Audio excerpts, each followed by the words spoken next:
At a solemn burial ceremony of Nyeri Governor Wahome Gakuru, the country's leadership weighed in on a day of equally glam events. A day of turmoil as NASA leader Raila Odinga returned from his United States visit to a violent contest between his supporters and police. The people who think they can use intimidation and chaos and violence to further their political agenda, we want to tell them they will not succeed. They will actually fail and fail miserably. Hatuwezi turuhusu wachache watubomolee nchi. Mimi mwenyewe kama rais nilifuata sheria hata kama mimi nilikuwa nimeona nimekosewa. Sasa jamani wengine si lazima pia wafuate sheria na katiba. But there are questions as to whether police really followed the law, as tears, running battles and suspected live bullets marked what was to be Odinga's triumphant entry to the capital.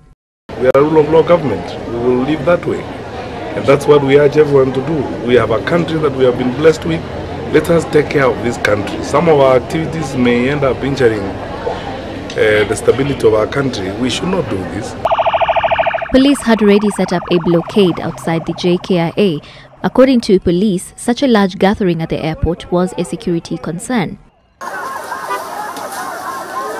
But even after Odinga's arrival, the journey to Uhuru Park, where he had intended to address his supporters, was a dramatic 6-hour march, pitting police against the NASA supporters. They were stopped a number of times as police unleashed tear gas and water cannon sprays on the surging crowd. They also fired in the air, though police officially denied using live ammunition. The showdown lasted a long while. The supporters charged. Police responded in kind. Tumeona maajabu njiani. Maaskari wamewekwa kila mahali.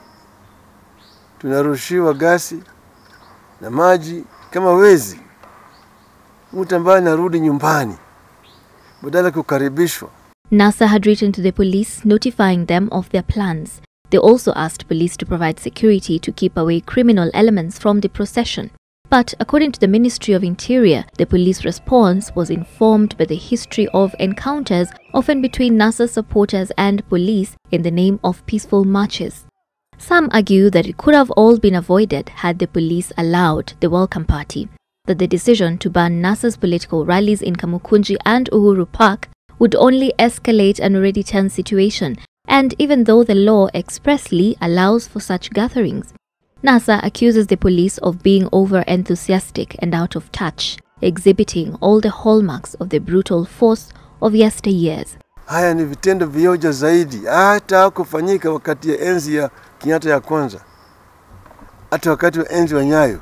The procession would mirror the 2014 grand reception for the NASA leader who had returned from the United States. Only on that occasion, the police simply patrolled the streets, stood guard around the venue, and could be seen whisking away 1 or 2 deviants. It generally was a good day at the office for them. But a more savage parallel has been drawn with the president's own return to the country from The Hague in 2014 to a rousing reception from massive crowds.